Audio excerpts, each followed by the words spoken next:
Et ensemble, vous allez passer 1h30 d'émission, notre compagnie, en compagnie de toute l'équipe du Bonjour d'Algérie qui vous salue. Nous sommes donc aujourd'hui le mardi 14 septembre. Nous serons ensemble jusqu'à 10h du matin avec, bien entendu, nos invités et les thématiques qu'on aura choisies pour vous. On commencera avec, bien sûr, la directrice générale de la Caisse nationale de sécurité sociale. Elle viendra nous parler donc, des retards de paiement des employeurs pendant la période Covid. Et oui, il y a eu donc ces retards. Et le ministère du Travail, de l'Emploi et de la Sécurité sociale, bien sûr, il a donc mis des dispositifs, a lancé des dispositifs pour majorer et bien sûr retarder ces paiements. Elle nous en dira plus tout à l'heure sur notre plateau et elle sera là pour nous donner quelques explications. En tout cas, nous allons continuer à parler également santé avec bien sûr, nous parlerons de la vaccination, ça continue bien sûr.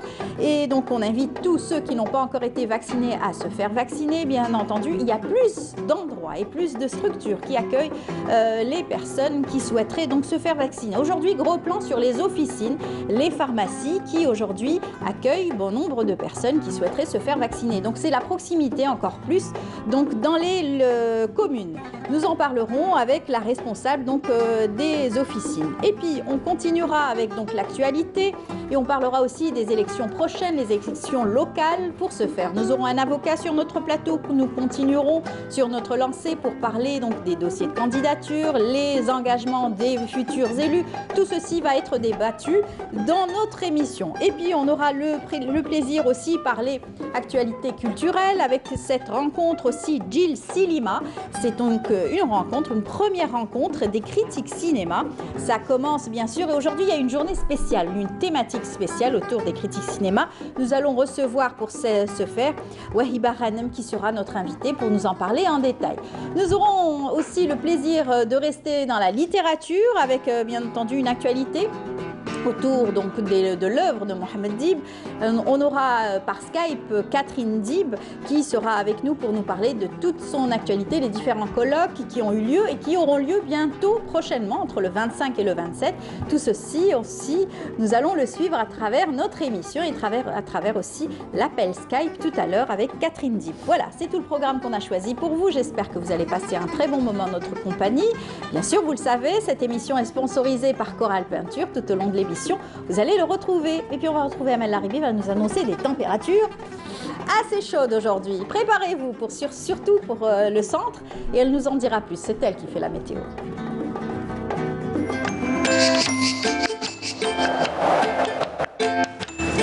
La météo vous est présentée par Mobilis. Mobilis, Aynama Kuntum. Oui, c'est elle qui fait la météo. Bonjour Amel. Bonjour Amel. Ouais, je fais la maline parce que vous m'avez soufflé plein de choses en régie tout à l'heure dans la salle de maquillage en disant qu'il y avait mis deux vigilances. Orange, oui. Voilà. Mais on l'a senti quand même. Hein. Ce matin, oui. Ce matin, en ouvrant bien sûr les fenêtres, il y avait ce vent chaud. Oui. Il paraît que ce vent chaud va persister. Va persister aujourd'hui parce que c'est un flux de sud-ouest qui nous arrive du Sahara. Très bien. Voilà. Allez-y. Merci Amel. Bonjour à tous et bon réveil. Eh bien pour aujourd'hui, Météo Algérie a émis 2 vigilances orange. L'une concernant les vents et l'autre la canicule. On va commencer par les vents. Les wilayas concernés sont les wilayas des régions intérieures ouest et centre.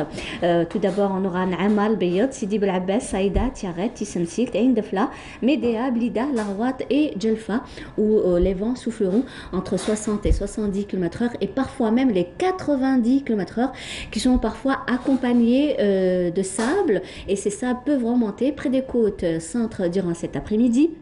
Une autre vigilance orange, cette fois-ci la canicule. Les wilayas concernés sont Médéa, Ain Defla, Tipaza, Blida, Alger, Boumerdes, où les températures atteindront ou dépasseront les 42 degrés, par exemple pour aujourd'hui 43 sur Alger. On va commencer par les prévisions pour aujourd'hui. Eh bien, le ciel restera le plus souvent voilé vers les régions de l'ouest et le centre et parfois pré-orageux qui peuvent engendrer des soulaments de sable vers l'intérieur ouest et centre avec des vents assez forts et ces sables peuvent remonter près des côtes centre durant cet après-midi. Vers l'est, eh bien, on aura un ciel partiellement voilé. La moitié sud connaîtra aussi un ciel partiellement voilé. Sur le sud-ouest, l'extrême sud, le Hégard et le Tassili. Ailleurs, rien à signaler. Le soleil va prédominer. Avec toutefois des soulons de sable sur le sud-ouest, le Nord Sahara, les Oasis et le Sahara central. Les températures durant cet après-midi, eh bien, comme je vous l'ai dit tout à l'heure, des températures caniculaires. Le maximum 43 degrés sur Alger, 40 Tizi Ouzou, 28 du côté d'Oran, 33 à Annaba, 37 Constantine, 33 degrés à Batna, 34 à Al-Bayad et Djelfa, 37 degrés à Relizane. Au sud, 46 le maximum à Drar, également Borj Beji Mortal, 45 Insalah et également Ingezam, 39 degrés à Tindouf, Béchar, 41 à Djelfa, Gardaya, 36 Tamanrasset, 37 du côté de Janet, également Biskra, et enfin 40 degrés à Ilizi. La mer aujourd'hui, eh bien, elle se montrera peu agitée sur pratiquement l'ensemble des régions côtières avec des vents qui vont souffler entre 10 et 20 km/h sur le centre, 20 à 30 sur l'ouest, 30 à 50 km/h sur les côtes est, de secteur est à sud-est. On va faire un petit voyage cette fois-ci vers le nord de l'Afrique où le ciel restera partiellement voilé, plus exactement à Tunis, l'Aïon occupé, Nouakchott, Niamey, le Khartoum, des nuages assez denses du côté de N'Djamena, un beau soleil régnera à Tripoli et le Caire. Le mercure affichera 33 degrés à Tunis, 27 à Rabat, 37 degrés à Nouakchott, 38 Niamey, également Khartoum, 36 au Caire, en passant par les 31 degrés à Tripoli. Voilà, je vous retrouve tout à l'heure, juste après le journal télévisé de midi, et d'ici là, très très bonne matinée.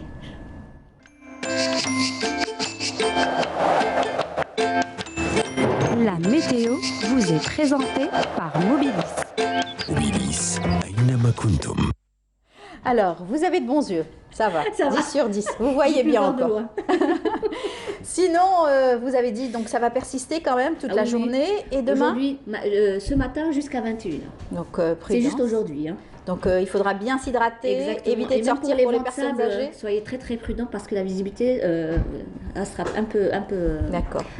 peu Perturbé, hein. j'ai oublié Trouble. le terme. Trouble. Ouais. On va dire trouble, allez. Il y a un autre terme. Visibilité un peu réduite, voilà. D'accord, ok. Eh bien, merci beaucoup, Amel. C'est moi qui vous remercie. On vous dit bonne journée. Bonne journée. Et puis, bien sûr, midi et 19h. Et On vous soyez laisse prudents. repartir, bien sûr, avec une belle chanson. Le groupe Day, vous aimez? Ah, j'adore. Bien sûr, Anna Jazairi. Anna Jazairi. Anna Jazairi, on se retrouve juste après.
Belle chanson qui adresse bien sûr le salut à tous ceux qui nous suivent et qui nous regardent chaque matinée dans Bonjour d'Algérie. Eh bien, on va commencer avec notre première invitée. Il s'agit de Madame Hind Nassah. Bonjour. Bienvenue parmi nous. Vous êtes la directrice générale de la Caisse nationale des assurances sociales des travailleurs salariés. Bienvenue parmi nous. La CNAS, en fait. Tout le monde connaît la CNAS. Voilà, c'est la CNAS, en fait. C'est ça. Qui est une caisse d'assurance sociale des travailleurs salariés qui couvre l'ensemble des risques en matière de sécurité sociale et qui assure pour ce faire le recouvrement non seulement pour elle, mais pour les autres caisses de sécurité sociale. Tout à fait. Alors si vous êtes là, c'est pour justement nous donner une actualité toute fraîche, bien sûr, et surtout qui a été décidée pour, on va dire, soulager surtout les employeurs qui sont en grande majorité pour les petites et moyennes entreprises, les privés, en fait, un large spectre d'employeurs qui ont été touchés malheureusement par l'impact du Covid, qui a été donc une pandémie mondiale qui a touché le monde entier, que ce soit à point de vue économique, santé, social. Ça a été un lourd fardeau à porter pour tout le monde. Exactement. Vous savez que cette pandémie étant une pandémie nouvelle, mondialement inconnue, jamais le monde n'a vécu ce nouveau monde. On a connu des crises économiques dues à des déflations, dues à des crises bancaires, monétaires, mais jamais une crise de santé. C'est ça. Et face à ça, il a fallu que les pouvoirs publics prennent des mesures. Et c'est vrai que nous avons tenté d'accompagner les employeurs et pas seulement les assujettis, les non-salariés également, qui eux aussi ont subi ces effets économiques. Et nous avons accompagné depuis la parution de cette pandémie. Mais aujourd'hui, face à la persistance de la pandémie et de ses effets économiques, Monsieur le Président de la République a promulgué une ordonnance qui vise à non seulement accompagner les employeurs, mais leur offrir concrètement des solutions, des facilitations pour leur permettre de faire face sur le côté parafiscal et de les décharger des majorations et pénalités de retard d'une part, mais d'autre part de leur permettre de bénéficier des avantages accordés dans le cadre de l'encouragement de l'emploi.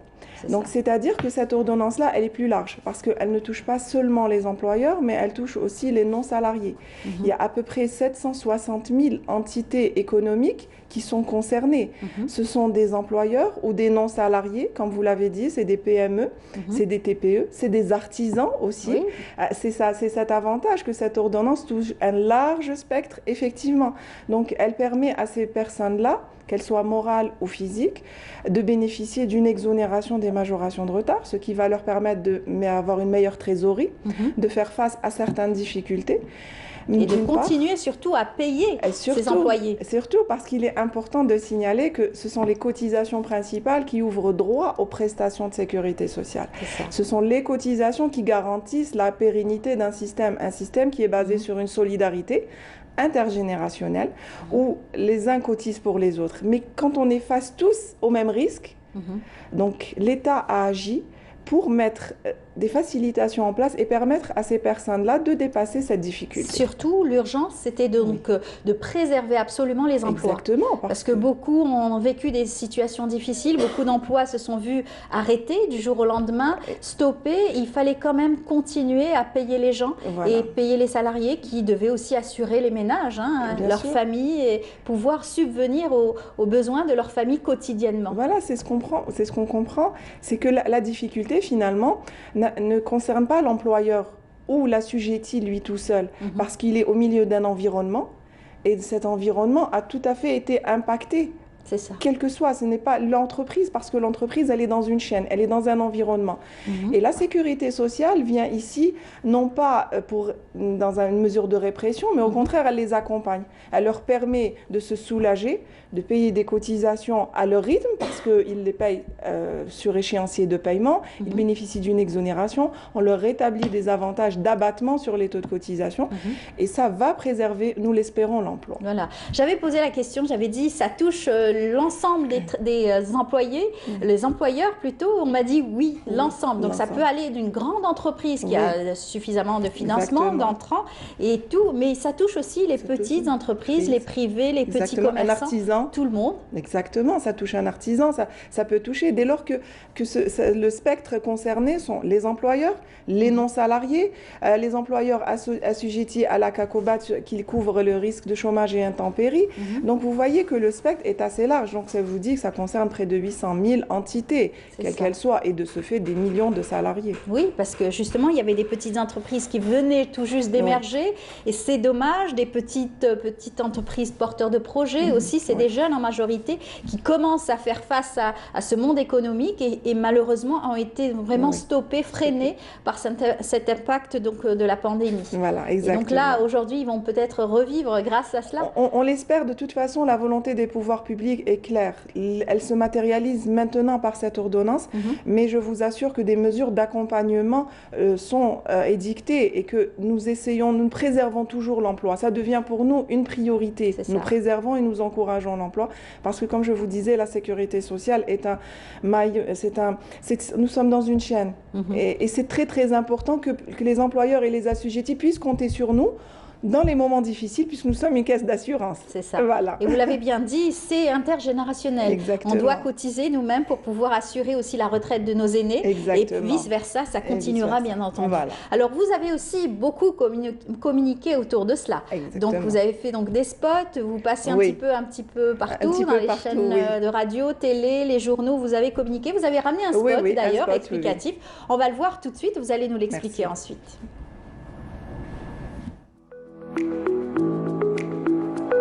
إجراءات استثنائية لفائدة المستخدمين المنتسبين لدى صناديق الضمان الاجتماعي تتعلق بإلغاء العقوبات الناجمة عن التأخر في تسديد اشتراكات الضمان الاجتماعي، ويشمل قرار الإعفاء الذي يسري مفعوله إلى غاية 31 جانفي 2022 جميع المستخدمين المدينين الذين يواجهون صعوبات في الوفاء بالتزاماتهم تجاه صناديق الضمان الاجتماعي كناس، كاسنوس، كاكوبال.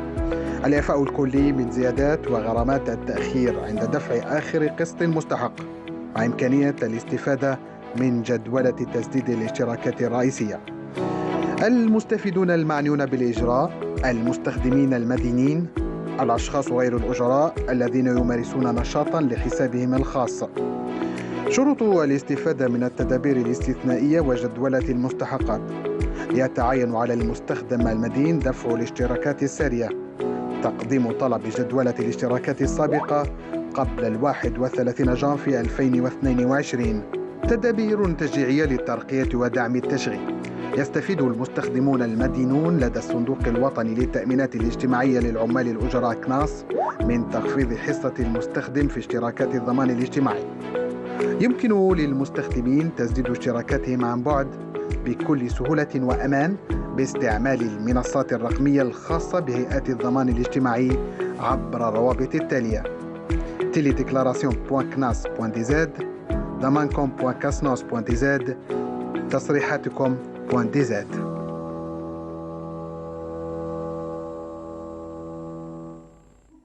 Voilà, donc c'est un spot explicatif qui va aujourd'hui tourner énormément pour permettre à bon nombre d'employeurs de pouvoir aussi s'enquérir des nouvelles dispositions qui ont été mises par le ministère du Travail. Et donc vous allez expliquer tout cela au fur et à mesure. Et ce spot, par exemple, c'est un spot sur lequel vous avez eu un prix, c'est cela Non, enfin, la mise en disposition. Voilà, ce sont les services qui ont été mis en place, les services électroniques qui ont été mis en place par la CNAS, qui ont permis à la CNAS d'obtenir un prix international, c'était le Wiz's Prize.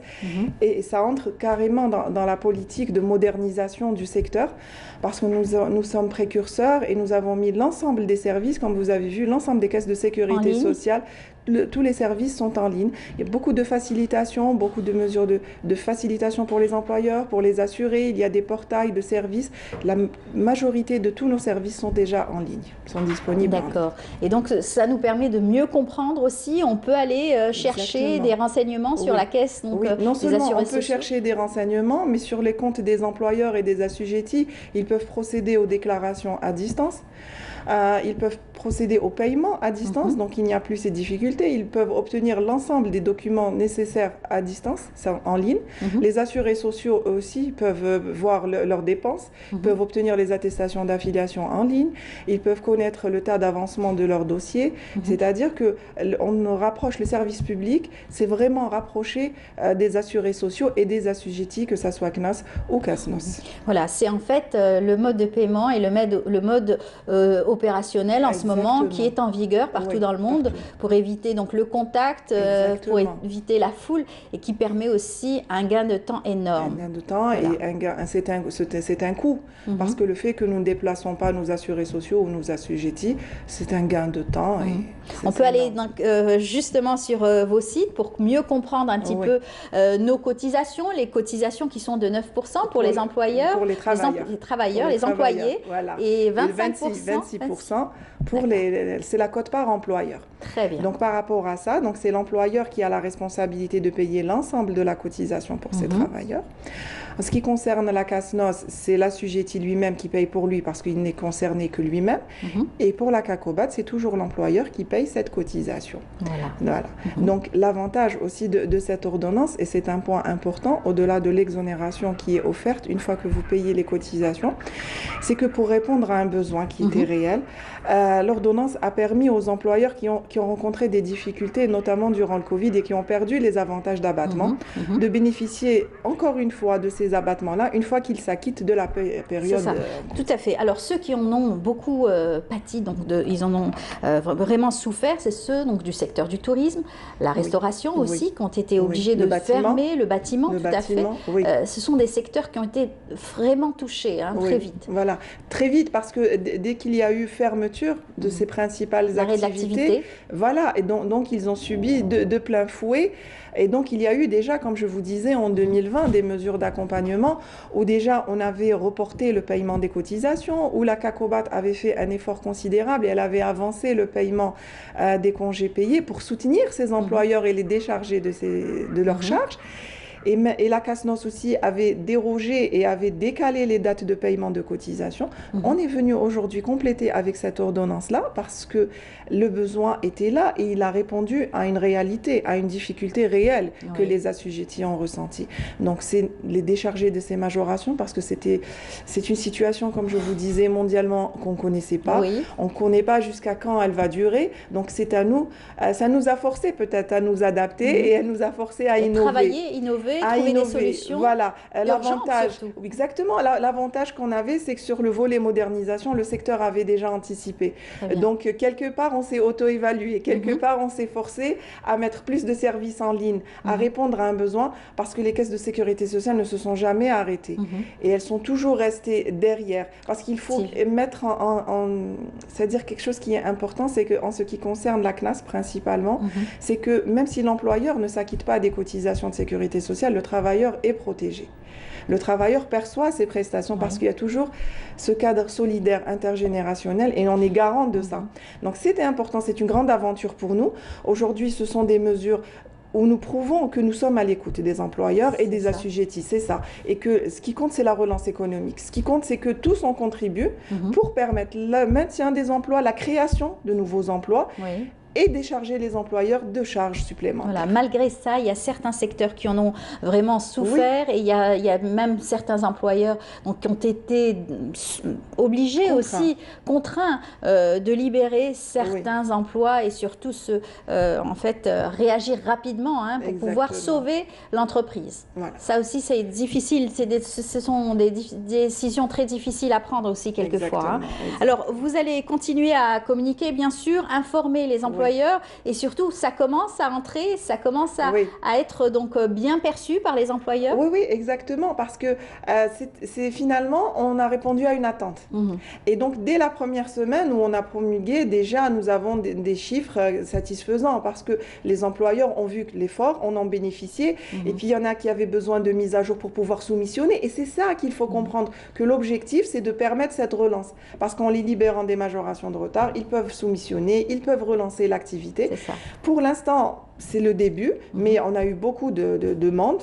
Et puis, il faut dire aussi que dans le cadre de la simplification, comme je vous dis, c'est en ligne. Il y a beaucoup d'opérations qui se font automatiquement sans que l'employeur n'ait à formuler une démarche pour le faire. On le fait pour lui. Le e-payment. Non, pas seulement, l'ordonnance. Voilà, il y a donc votre mail et un numéro de téléphone pour plus de détails, d'informations. On peut s'adresser à vous directement. Exactement. Et là, à l'écoute, il n'y a pas de souci. Vous êtes à l'écoute. En tout cas, bravo pour ce que vous faites. Et puis, surtout, c'est important de soulager donc les assurés sociaux, bien entendu, comprendre un peu mieux aussi. C'est une entreprise aussi qui doit aussi fonctionner et continuer à fonctionner malgré les difficultés. Une entreprise citoyenne.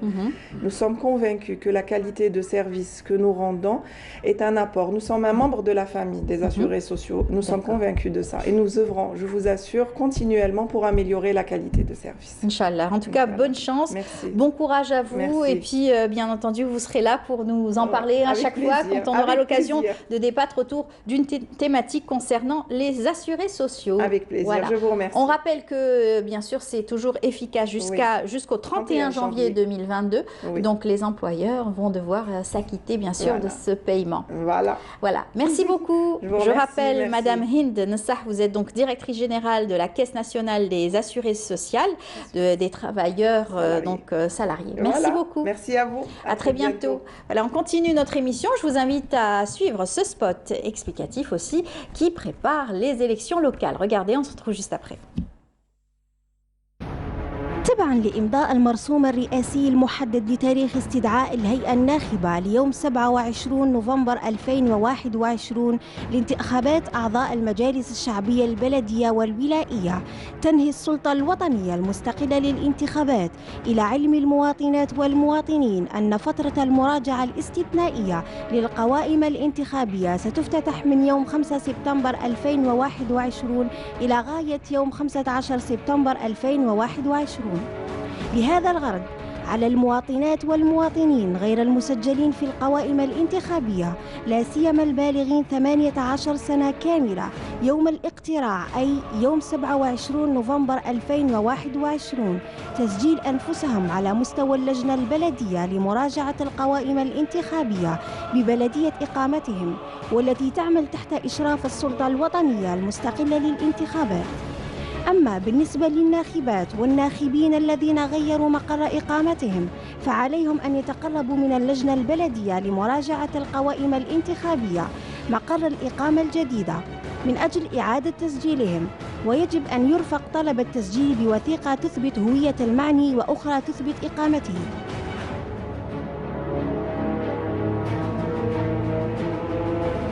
كما يمكن للمواطنات والمواطنين تسجيل أنفسهم عبر المنصة الإلكترونية الموضعة تحت تصرفهم عبر الموقع الإلكتروني للسلطة الوطنية المستقلة للانتخابات service.ena-election.dz/registre. تبقى مكاتب اللجنة البلدية لمراجعة القوائم الانتخابية مفتوحة كل أيام الأسبوع من الساعة 9 صباحاً إلى غاية 4:30 مساء ما عدا يوم الجمعة. بالنسبة للمواطنات والمواطنين المقيمين في الخارج والمسجلين لدى الممثليات الدبلوماسية والقنصلية الجزائرية يمكنهم أن يطلبوا تسجيلهم في القائمة الانتخابية لإحدى البلديات الآتية: بلدية مسقط رأس المعني، بلدية آخر موطن للمعني، بلدية مسقط رأس أحد أصول المعني، وذلك طبقا لأحكام المادة 57 من الأمر 2101 المؤرخ في 10 مارس 2021 المتضمن القانون العضوي المتعلق بنظام الانتخابات. De retour sur le plateau, nous allons parler élections locales. Nous en avions dit un bon moment hier, nous en avons parlé hier avec notre invité et nous allons continuer avec notre invité qui est aussi avocat, Faisal Driouech. Bonjour. Bonjour madame. Bienvenue parmi nous. Merci à vous, merci pour l'invitation et bonjour aux téléspectateurs. Alors on va parler un petit peu, donc on va essayer donc de continuer ce qu'avait commencé notre invité Yasmine Motam hier. Elle avait donc parlé donc du dossier de l'électeur, donc du dossier du candidat et surtout comment doit se comporter un futur élu d'APC. Donc on va parler des APC, mais on va parler des API également aujourd'hui. Bien sûr, parfait. Alors aujourd'hui, donc il faut comprendre quelque chose qui est très important. L'enjeu est l'étape importante pour l'Algérie, parce que donc après les élections présidentielles, la révision de la Constitution, l'Assemblée populaire nationale, aujourd'hui, donc on est face à l'étape la plus importante, parce que les collectivités locales, c'est l'image du pays et c'est le contact direct avec le citoyen. Donc aujourd'hui, le sujet est très important, donc de faire passer le message aux citoyens de lui faire comprendre donc, quel est le rôle des collectivités locales, mais surtout pour inviter les gens donc, à aller participer à ce scrutin, à voter et à choisir comment choisir les meilleurs, quelles sont les idées. C'est ça dont on veut parler. C'est un rendez-vous électoral important. Très important. Et surtout que c'est donc la proximité avec le citoyen. Et beaucoup se sentiront concernés puisqu'ils sont partie prenante pour la plupart, parce qu'ils ont envie de changer les choses, ils ont envie d'améliorer leur quotidien, dans leur commune, ils ont des projets à mener, donc ils seront accompagnés. Exactement, c'est très important parce qu'auparavant, quand on parle des législatifs, les gens ils sont un petit peu démissionnaires, donc ils disent que les députés, donc tout le débat qu'on connaît, mais aujourd'hui, il s'agit de vos voisins, il s'agit de votre famille, de vos amis, donc des gens que vous connaissez. Donc, on n'a pas le droit de s'abstenir.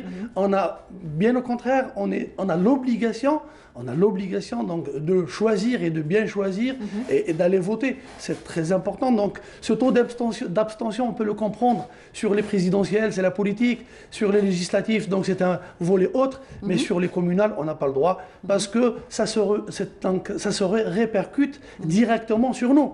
Donc, c'est notre choix à nous. Et après, donc, on n'a pas à se plaindre. C'est ça. On n'a pas le droit de se plaindre. Tout à fait. Alors, avec donc Yasmine, hier, nous avions parlé donc, de le taux aussi de participation dans chaque commune qui dépend du nombre d'habitants. Ce n'est pas le taux de participation. Les candidats qui doivent... Voilà, les sièges. Donc, dans chaque commune, donc, il y a un certain nombre de sièges. Le nombre de sièges dépend du nombre des habitants de la commune. Donc, quand on parle des APC, on commence par 10 000. Donc, on commence par 10 000 habitants, c'est le minimum, et on s'arrête sur 250 000. Et les sièges commencent par 23 et on arrête à 43. Donc, plus de 250 000 habitants, donc on a 43 élus. Moins de 10 000, on a 13. Après, il y a un palier donc, que la loi précise. Voilà. En matière des APUI, donc c'est la même chose. Donc pour l'APUI, donc on commence à 250 000. Donc pour les wilayas, donc qui ont 250 000, on commence par 35 élus.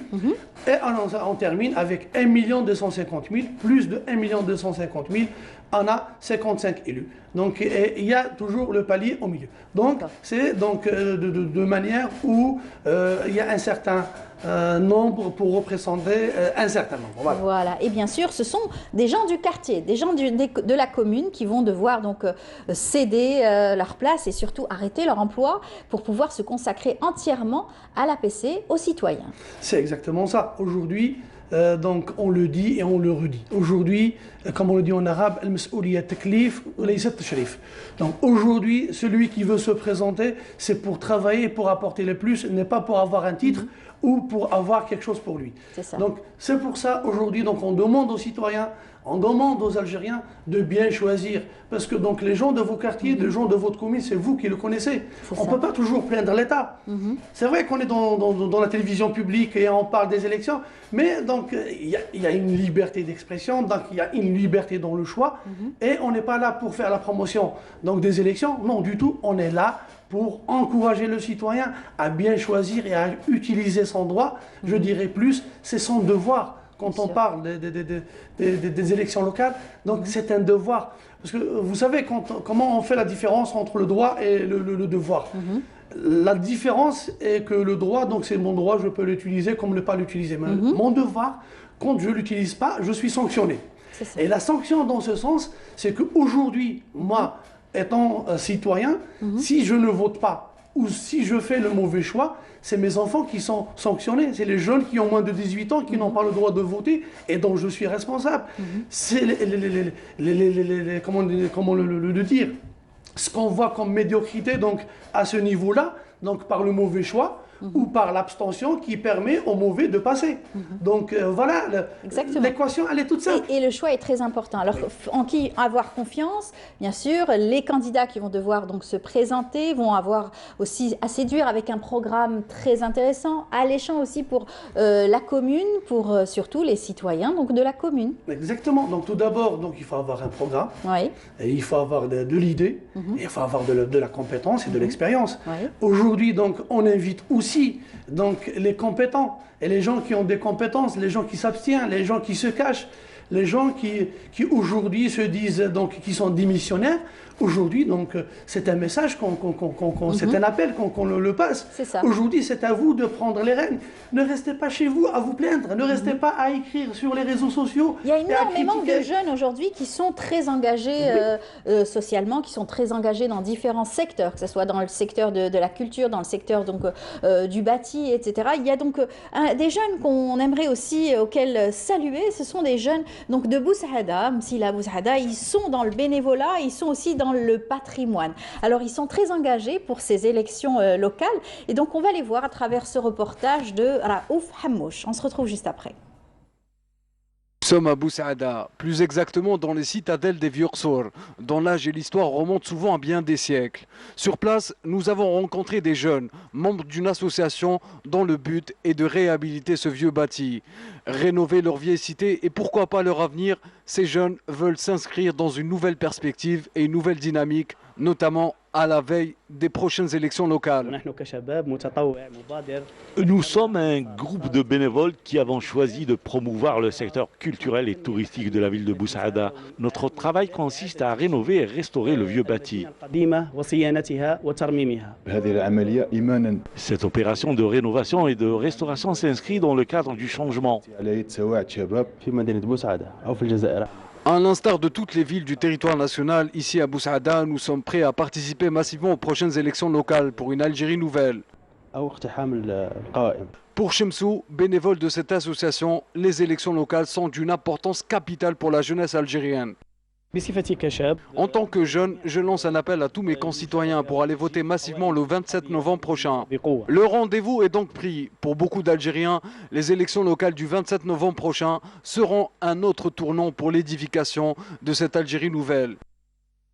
Voilà, alors on a pu voir ces jeunes qui sont très engagés et il y en a beaucoup des exemples comme ça, donc de personnes qui ont envie de changer, envie de faire des choses pour leur pays, alors, vous savez, améliorer aussi. Aujourd'hui en Algérie, surtout après le Hirak, après le changement qu'a connu l'Algérie, aujourd'hui on a un potentiel extraordinaire. On a des jeunes, on a des compétences qui sont extraordinaires, avec une volonté extraordinaire et qui peuvent faire des choses extraordinaires. Ils ne demandent qu'avoir la chance. Au jour d'aujourd'hui, ce n'est pas évident d'avoir la chance donc, au niveau donc, des législatives, à l'échelle centrale. Ce n'est pas aussi évident que ça. Mais au jour d'aujourd'hui, c'est l'occasion jamais.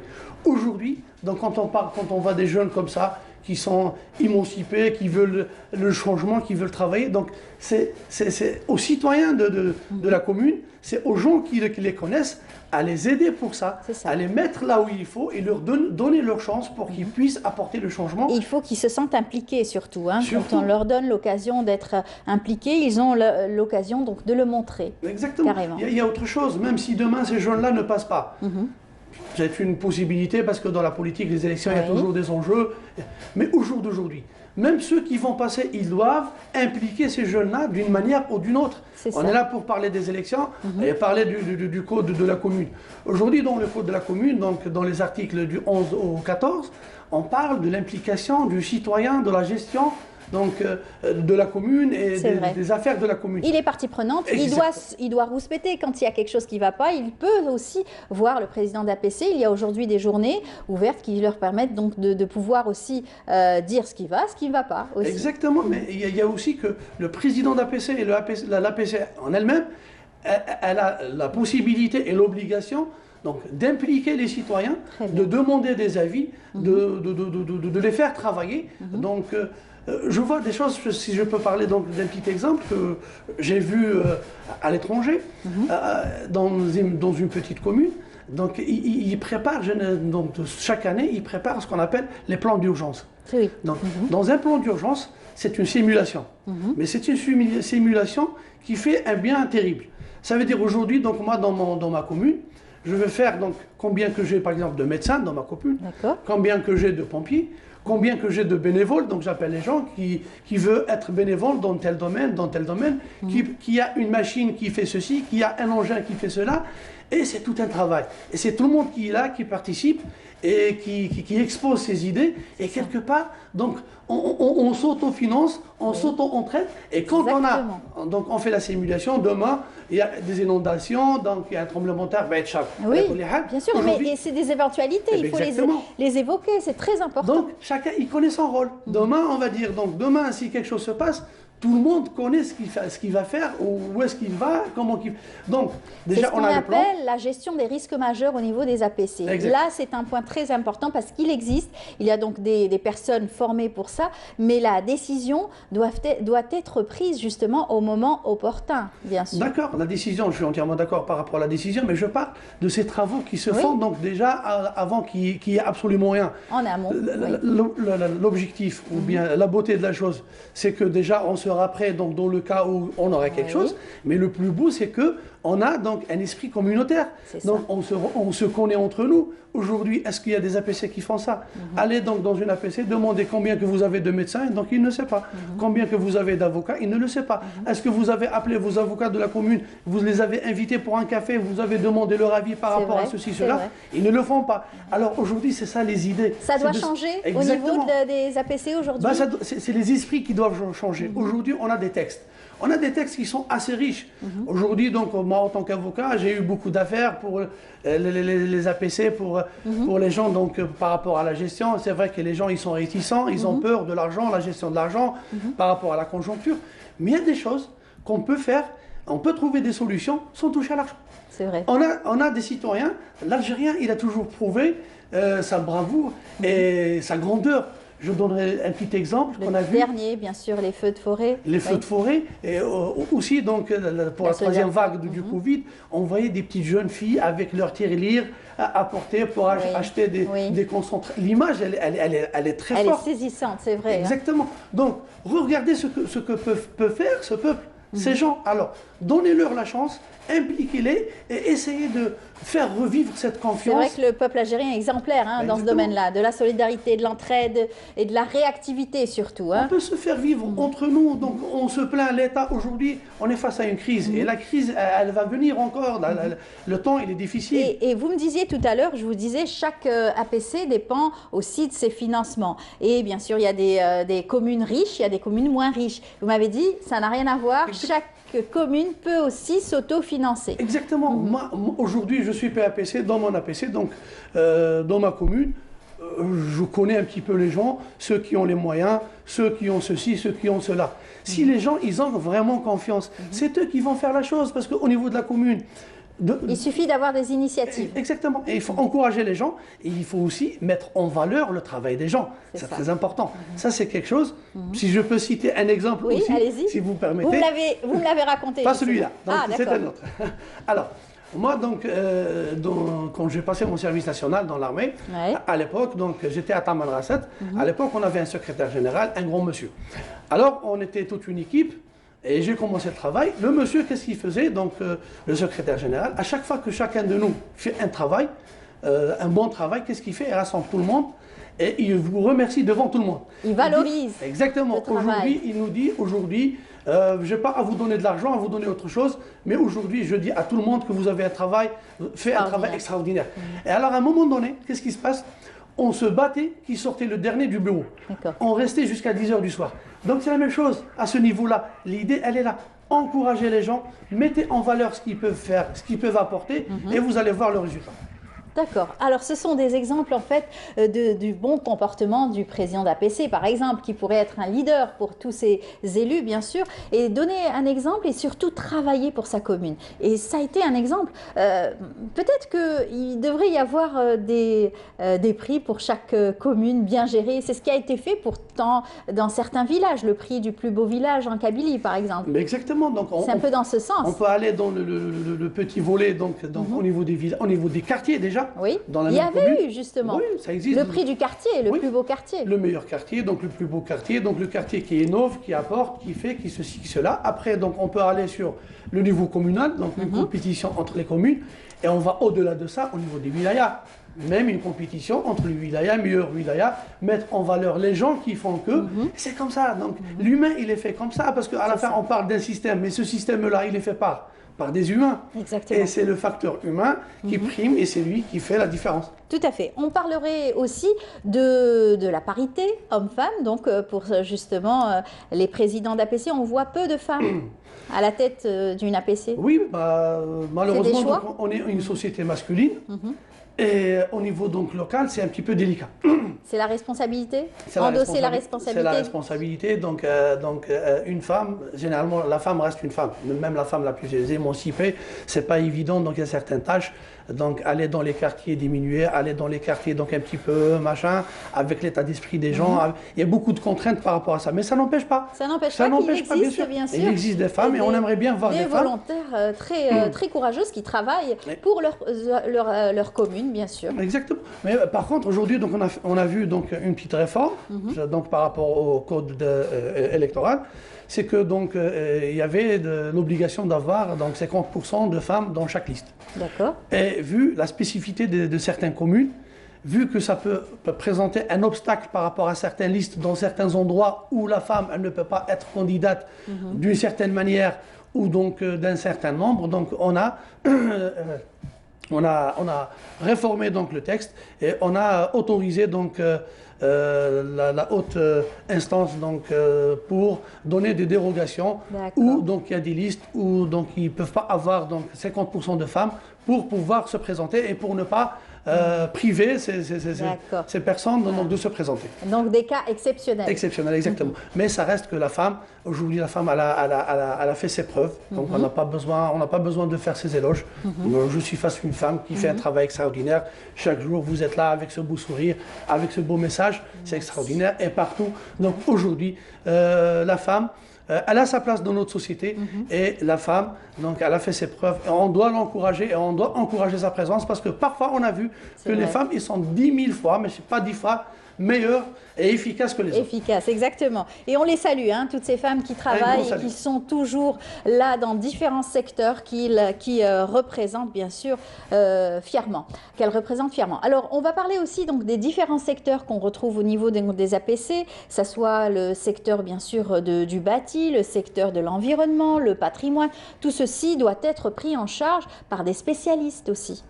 Oui, la beauté de la chose, donc quand on parle des textes, on a des textes extraordinaires. Donc on ne se rend pas compte, les gens parlent comme ça, et ils se plaignent, mais on a des textes qui sont très bien faits, très bien faits, parce que donc même quand je ne suis pas expert, et quand dans mon conseil je n'ai pas d'expert, je peux, la loi me permet donc de demander ou de faire appel à des experts qui vont m'aider à gérer mes problèmes et à gérer ces secteurs-là. Parce qu'au jour d'aujourd'hui, donc je suis PAPC ou je suis élu, bah, j'ai une certaine compétence, mais je n'ai pas toutes les compétences. À partir de là, c'est cet espace-là qui est très important. C'est donc de faire appel aux gens, aux spécialistes, aux gens qui peuvent apporter donc, leur expertise, leur aide et apporter le plus à nos communes, à nos vies. Exactement. Alors, il reste le dernier jour aujourd'hui, demain c'est le 15, donc pour la révision de la liste des listes électorales. Donc, effectivement, donc la journée d'aujourd'hui. Je profite de l'occasion, ceux qui ne sont pas inscrits, ceux qui se disent démissionnaires, allez-y, c'est très important, parce que l'expérience nous a montré ça. Donc aux législatives, les gens sont démissionnaires et ils viennent par la suite vous dire X et Y, mais monsieur, vous n'avez pas voté, donc voilà, monsieur X, donc il a une masse électorale et voilà, il est là. Alors aujourd'hui, ne faites pas les mêmes erreurs. Allez-y, encore le dernier jour, inscrivez-vous et soyez au rendez-vous et faites le bon choix pour vos élus. Eh bien, Inch'Allah, en tout cas, merci pour toutes ces informations. On rappelle que les listes sont encore ouvertes jusqu'à aujourd'hui et demain, puisque demain inclut le 15, bien entendu. Et puis, on aura l'occasion de pouvoir s'inscrire pour les jeunes qui aussi n'ont pas encore eu l'occasion de voter. Ça sera pour eux la première fois. Merci beaucoup, Faisal Driouech. Je rappelle que vous êtes donc avocat. Exactement. Voilà. Et on vous dit bonne chance pour votre activité au quotidien. Je sais que vous n'avez pas beaucoup de temps, mais vous venez tout le temps quand on vous appelle. Un plaisir. Merci beaucoup. On continue. On continue notre émission. Je vous invite tout de suite à voir un extrait donc de l'émission sur Cheikh Al-Arbi Mensari, un grand monsieur de la musique arabo-andalouse. On se retrouve juste après.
Enfin,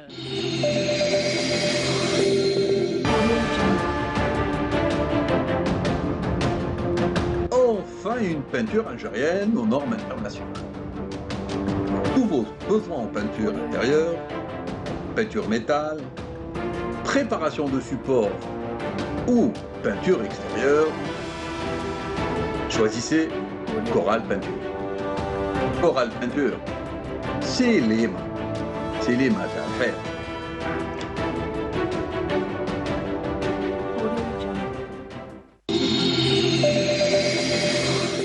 Yazid nous a rejoint pour continuer notre débat. Nous avons pu voir justement un extrait de Cheikh El Arbi Ben Sari, un documentaire qui a été donc consacré et réalisé par la télévision algérienne.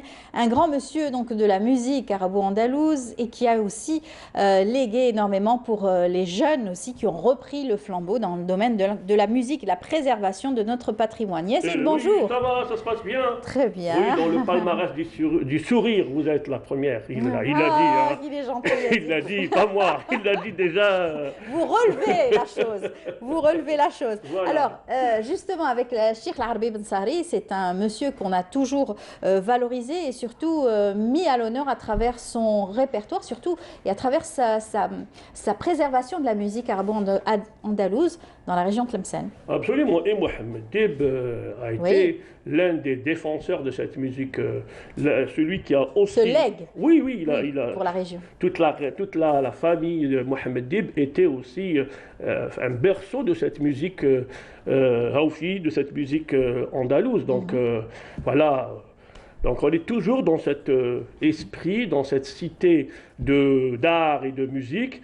Et puis le centenaire de Mohamed Dib, il est toujours là parce qu'il y a eu le Covid. Et là, tous les événements ont été reportés. Et c'est actuellement que ces événements sont en train de se dérouler un peu partout, notamment en France. Voilà. Alors bien sûr, une actualité très riche. Vous étiez là tout au long de l'année pour rappeler donc l'œuvre de Mohamed Dib. À chaque fois, une thématique autour du conte, autour bien sûr de la littérature de Mohamed Dib, la poésie aussi. Tout a été donc rappelé à travers vos différentes rubriques et passages.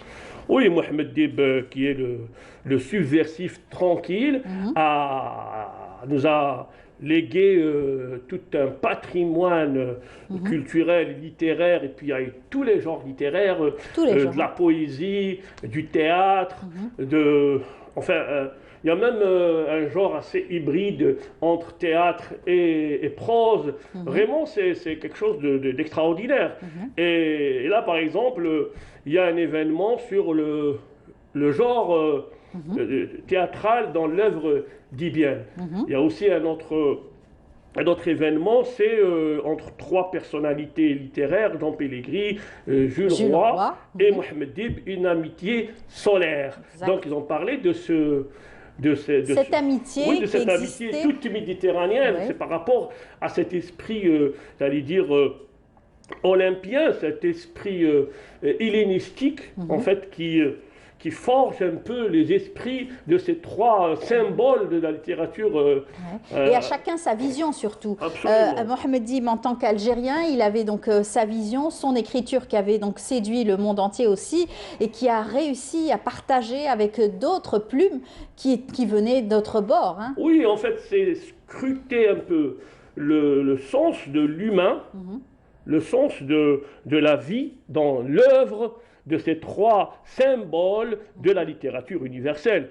Jean Pellegrini, Jules Roy et Mohamed Dib. Voilà. Alors c'est très important parce qu'on a pu aussi le voir durant ce centenaire. Vous avez pu nous ramener des images de Mohamed Dib, c'était des inédits. On ne l'avait jamais vu s'exprimer, on le voyait en photo. On n'a pas eu l'occasion aussi de beaucoup l'interviewer, mais on a pu le voir lors d'une conférence avec vraiment cette simplicité, cette grandeur aussi. Enfin, il y a ce côté très très...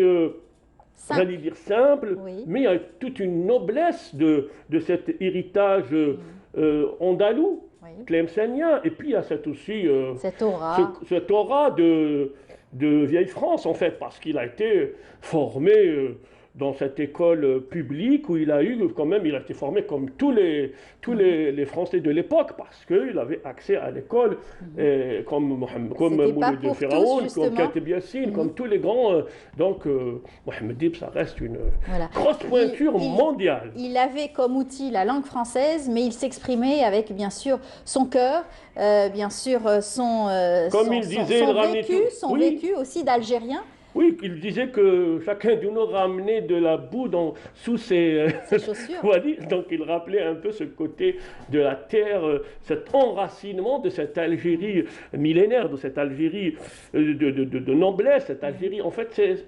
Et cette trilogie qui a tant fait parler d'elle, qui a été étudiée à l'université, qui continue à être étudiée et fasciner les jeunes universitaires aujourd'hui. Absolument. Je pense que sa fille Catherine Dib va donner plus d'informations sur l'actualité de Mohamed Dib qui se déroule. Voilà. Bien sûr. Oui. Et Najat Redda qui, elle aussi, en a fait aussi son étude, qui a beaucoup travaillé sur cette trilogie. Ah oui, Najat Redda, oui, c'est une grande spécialiste de On la salue si toutefois elle nous regarde.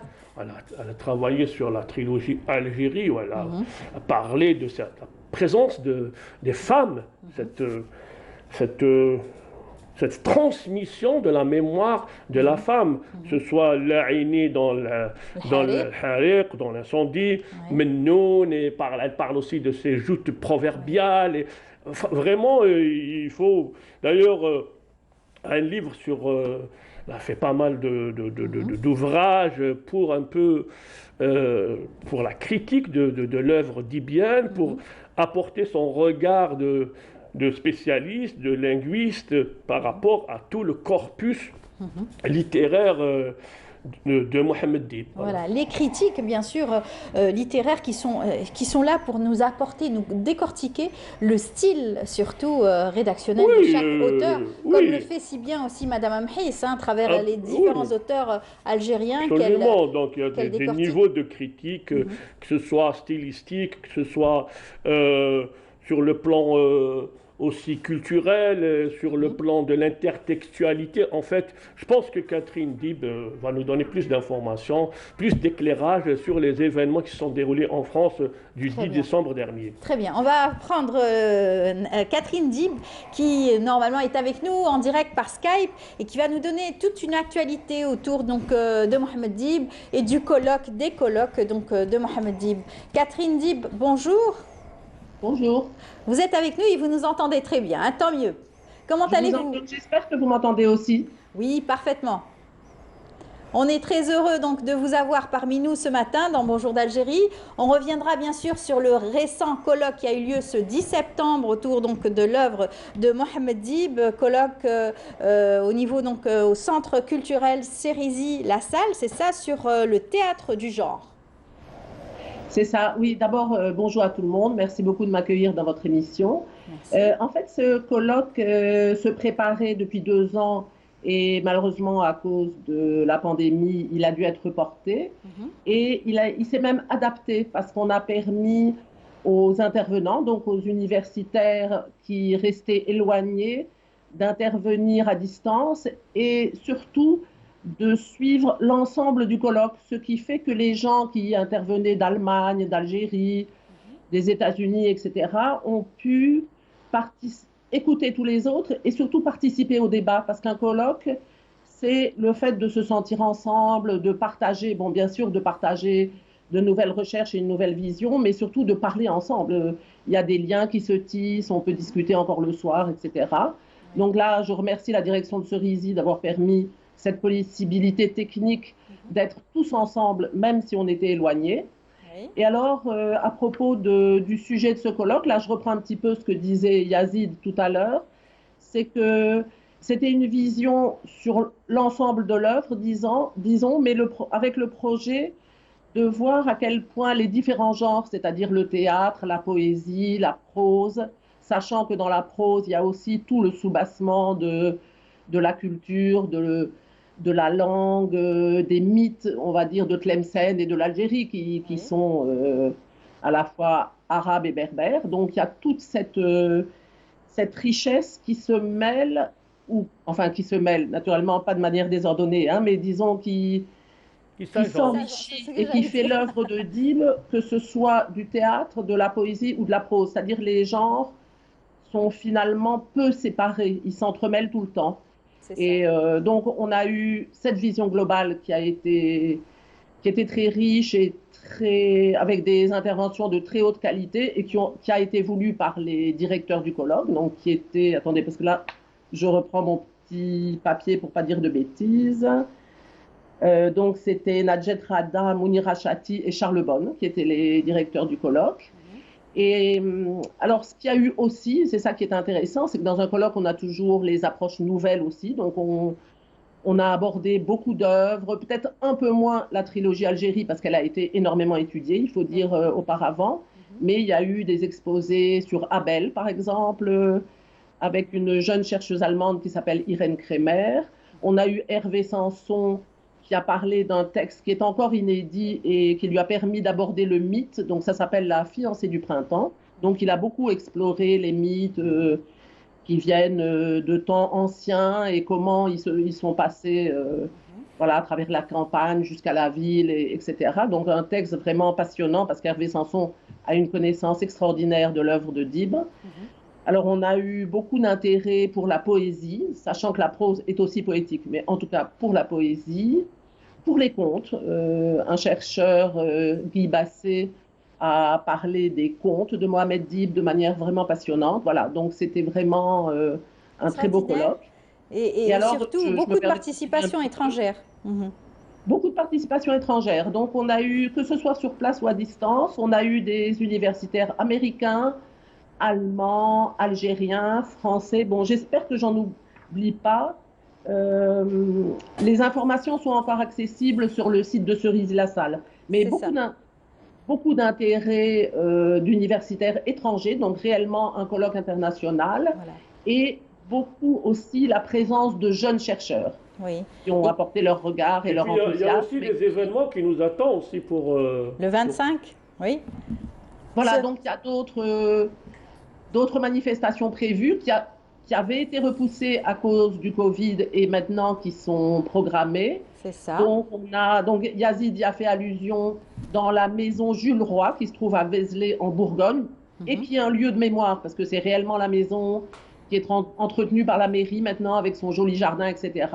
Donc dans cette maison de Jules Roy, on va avoir le 25 juin à 18h un exposé de Guy Dugas et de Guy Basset.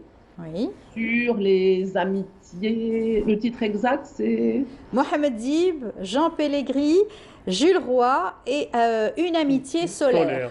Voilà, une amitié solaire. Je cherchais le terme. Voilà. Alors, ça me fait plaisir parce que, comme disait Yazid tout à l'heure, c'est sûr que ce sont des Méditerranéens. Bon, l'Algérie est toujours, bien sûr, au centre de ce grand. Il y avait cet échange de civilisation qui est la Méditerranée.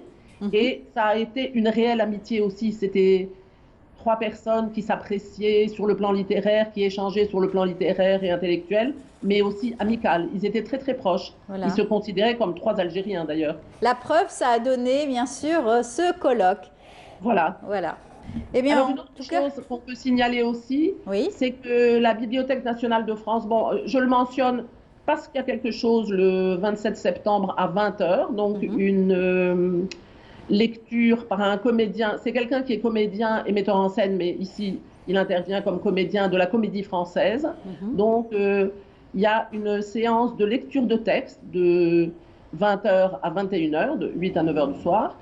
Et c'est Éric Génovèse qui va faire cette lecture. Alors, je dis un petit mot particulier sur la Bibliothèque nationale, parce que c'est là que c'est grâce aux archives qui sont déposées et qui sont maintenant reliées, etc. Il y a tout un travail extraordinaire. Enfin, je parle un peu artisanal, là, mais un travail absolument merveilleux de reliure des archives avec du cuir et un artisanat, un savoir-faire qui existait au Moyen-Âge. Quand vous voyez ces volumes, c'est absolument fabuleux. Et je trouve que c'est, même par le matériau, c'est rendre hommage à l'œuvre de Dib, parce que ces archives sont tellement bien reliées et exposées, si on le souhaite, que c'est merveilleux, ça fait plaisir. Mais alors surtout, bon, le plus important peut-être, c'est tout le travail autour de ce qu'on appelle la génétique du texte. Donc les chercheurs maintenant, en faisant une demande, ont accès à ces archives. Et il y a tout un groupe auquel participe notamment Hervé Sanson, qui travaille sur... Et c'est important, enfin bon, ça peut paraître bizarre comme expression, mais la génétique du texte est important parce que c'est là qu'on retrouve l'origine chronologique aussi des textes. Par exemple, bon, Hervé Sanson a parlé de La fiancée du printemps qui n'est pas encore publiée. Ben, il retrouve que le thème a existé à travers tel et tel livre ou à travers un manuscrit des années 50. L'accès aux archives devient un élément très riche aussi pour connaître l'œuvre de Dib. On comprend, comme on disait que à la fois la prose, le théâtre, etc. s'entremêlent, mais les récits qu'il a créés à un moment donné passent d'un livre à l'autre, sont repris, réécrits, parfois raccourcis ou autres. Bon, disons que les archives de la Bibliothèque nationale permettent une nouvelle approche, un regard qui s'enrichit encore sur l'œuvre de Dib. Merci pour cet éclairage, vraiment c'est très très intéressant. Tout à fait, pour tous les passionnés, surtout les étudiants qui continuent à faire des recherches sur l'œuvre de Mohamed Dib, l'ouverture bien sûr donc de ces archives, c'est une bonne nouvelle pour tous ceux qui vont continuer à travailler sur l'œuvre de Mohamed Dib. Merci beaucoup Catherine Dib, on vous dit à très bientôt. À bientôt. Voilà, merci d'avoir été parmi nous pour cette matinale. Merci Yazid. Merci beaucoup. Et je dis à tous les... Aujourd'hui, ça va chauffer. Donc, il faut se prendre une bouteille d'eau et mettre aussi un chapeau, une casquette. Voilà. Bon, ça va chauffer. Je vais enlever un peu mon Blue Shanghai. Le Blue Shanghai, tout à fait. Un Blue Shanghai qui nous intéresse toujours quand il s'agit donc de faire des reportages, surtout notre journaliste Faria Hamdi, qui est une spécialiste donc de la chose. Merci beaucoup Yazid.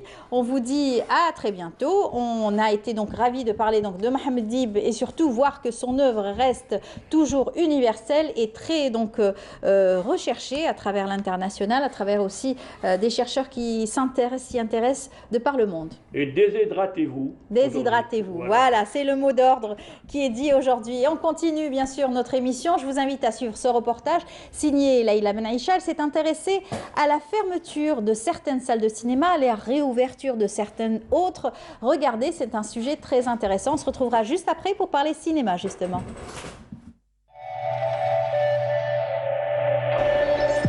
Entre hier et aujourd'hui, le destin des salles de cinéma algériennes a beau balancer entre lumière et obscurité. Un patrimoine culturel en détresse, pourtant ô combien nécessaire à notre évolution socio-culturelle. Les salles, Warsenis, Dounia Z, Maghreb ou encore Atlas ont subi dégradations, modifications, fermetures. Et pourtant, elles continuent à raconter un beau passé. C'est désolant de ce qu'on voit ici, dans un état de dégradation avancée. Et cette salle qui a ouvert ses portes au début des années 50. Cette salle a son histoire. Cette salle, bon, il y a un film qui a été projeté ici durant l'époque coloniale, évidemment. C'était le film Les 10 Commandements qui est resté à l'affiche pendant 6 mois. Le cinéma Le Dounia Z qui est actuellement fermé, et c'est pour des raisons on ignore, parce que probablement il n'y a pas de distribution de films, je ne sais pas encore. Mais cette salle qui a une capacité d'accueil de environ 750 places. Cinéma Le Maghreb, l'ex-Marignan, qui est dans un état de délabrement avancé.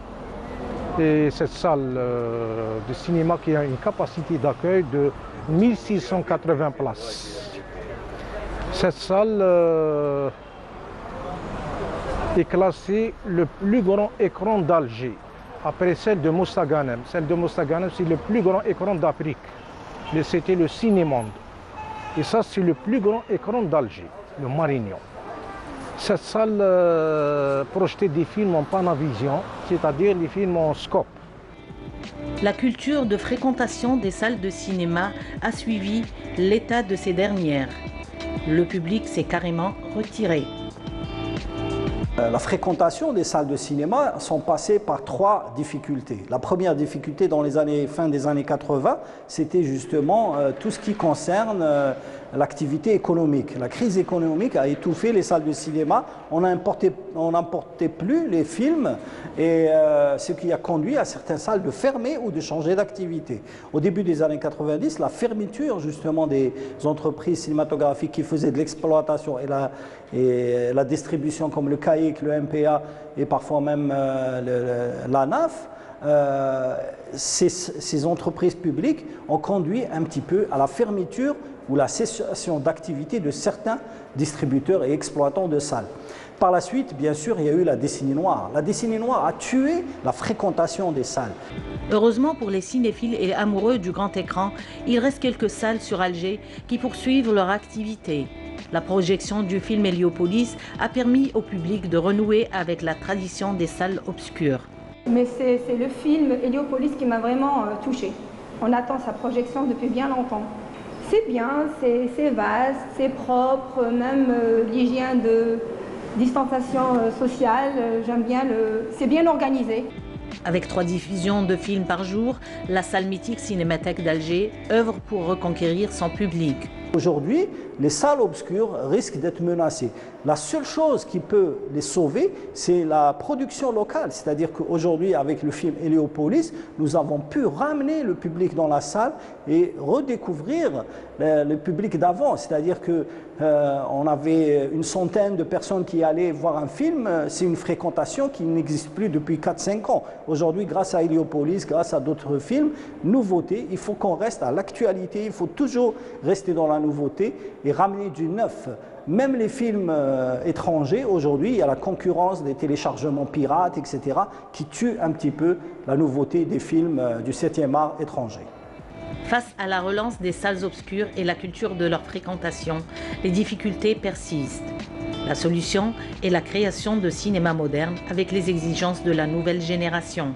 Il faut donner l'environnement pour pousser le spectateur à venir dans votre salle.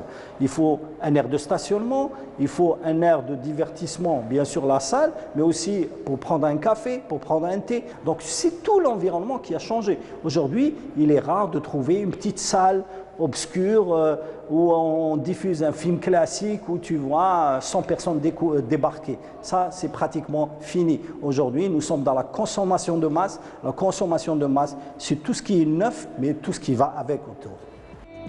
Perpétuer la mémoire des salles obscures est primordial pour la promotion de notre industrie cinématographique et le bien-être du citoyen. Voilà, de retour sur le plateau, nous avions vu justement toutes ces salles de cinéma qui invitent surtout les cinéphiles et toutes les personnes qui sont passionnées de cinéma à venir surtout peupler un peu plus les salles de cinéma. Mais pour ce faire, il faudrait qu'elles soient aussi nombreuses, ouvertes un petit peu partout sur tout le territoire national pour faire vivre l'univers et surtout le monde du cinéma, bien sûr, bien entendu, c'est très important. Alors on va commencer déjà par cette première rencontre de l'année, de la rentrée sociale, bien sûr, cette rencontre sur les critiques cinéma, et pour ce faire nous avons avec nous Wahiba Hanem qui est donc avec nous, chargé donc de cet événement qui s'appelle Gilles Silima. Exactement. Gilles Silima. Je suis vraiment ravie de vous retrouver. Bienvenue. Ça fait longtemps. Oui. Alors, je travaille, je suis Art Program Manager pour le British Council, et le British Council est associé et partenaire avec EUNIC, qui est le réseau des centres culturels européens, avec ses partenaires de services culturels des ambassades. Et puis voilà, nous venons au public aujourd'hui, à travers vous, présenter les rencontres de critiques cinéma. Une première algérienne qu'on souhaiterait continuer à travers les chaque année, bien sûr. Inch'Allah. Après, donc, ces événements ont eu lieu grâce au soutien du ministère de la Culture et grâce à nos partenaires. Nous comptons nos partenaires algériens, le Centre algérien de développement du cinéma, aussi la Cinémathèque algérienne et aussi la délégation de l'Union européenne et Festival Scope, grâce à qui on a pu accéder à des films en format numérique, parce qu'il faut le dire, c'est une première en ligne. Donc tout l'événement se passe sur le plan digital. Sur Zoom, carrément. Sur Zoom, oui, absolument. Et donc l'événement est très riche et il continue jusqu'au 18. Donc, ça a commencé le 11 et ça s'étalera jusqu'au 18. Donc chaque jour, chaque soirée pratiquement, parce que ça commence à 18h, 19h. Voilà. Et il y a donc des rencontres sur Zoom qui qui permettent donc aux spécialistes, pas que, mais tous ceux qui s'intéressent au cinéma, d'aborder et de comprendre certains thèmes autour de la critique cinéma. Oui, absolument. Donc la critique cinématographique, bien sûr, il y a le niveau académique, mais il y a aussi plus loin que l'académique. D'ailleurs, nous avons deux parallèles en fait. On a établi avec Monsieur Ian Hayden-Smith, qui est critique et éditeur britannique, un programme de formation. On a sélectionné des participants via un appel ouvert qui a eu lieu en fin août, et avec ces 36 jeunes Algériens âgés de 20 ans à 33 ans, ils sont en train justement en ce moment même de suivre une formation de critique de film. Ça va se passer jusqu'au 16, et après cela, pour le 17 et 18, c'est Leila Aouj qui va présenter un atelier pratique sur la programmation et l'approche critique justement de la programmation elle-même du cinéma. Après, tous les jours, à 18h, 17h et 19h, nous avons des masterclass qui abordent des thématiques très intéressantes et qui intéressent en premier lieu, on va dire, les journalistes, qu'ils soient débutants ou professionnels, aussi les acteurs de l'industrie cinématographique, parce qu'il y a des choses à savoir, et puis qui concernent tellement d'aspects, qui sont tous liés à la critique cinéma, bien sûr. Et puis, nous discuterons de la crise du criticisme. Nous poserons une question très importante dans ce monde qui bascule totalement en digital après cette malheureuse pandémie, et quel est le futur du cinéma? Quel est le futur des salles de cinéma? Est-ce la fin du cinéma?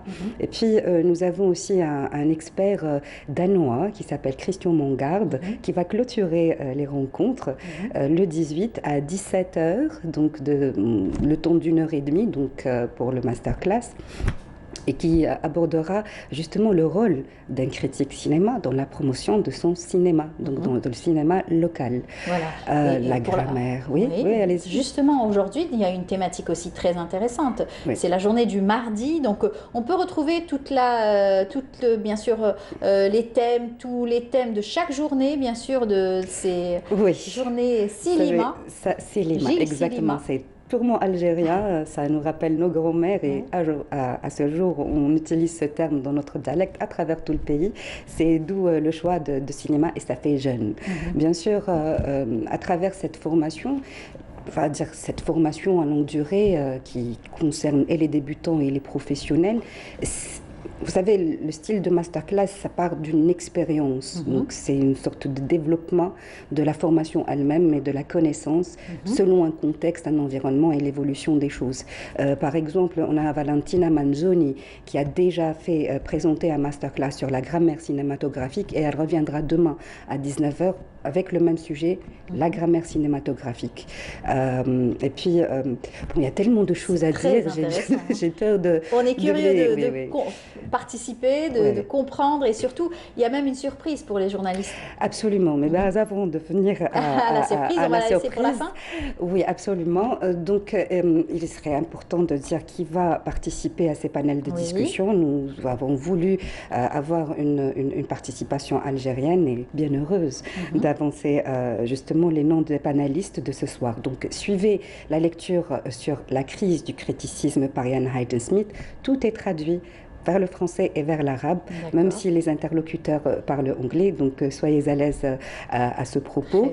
Et donc, après un break de 15 minutes, on reviendra avec un panel de discussion. Nous avons Elena Lindblad, qui est suédoise, une critique d'Urno. On a aussi Pere Ortin Andres, qui représente le Cervantes, qui est organisateur aussi parmi le unique cluster d'Algérie. On a Andrea Chimento, qui représente aussi l'Institut culturel italien. Et nous avons Nabil Hadji et Salim Agar, qu'on ne présente plus, bien sûr, dans le monde du cinéma algérien. Après, oui, absolument. Donc, il faudra vous connecter pour pouvoir suivre, pour pouvoir intervenir et poser les questions directement justement aux panélistes, ce qui rendra la chose encore plus passionnante et intéressante. Et donc, à travers les liens Zoom qu'on partage sur la page Facebook et le site web.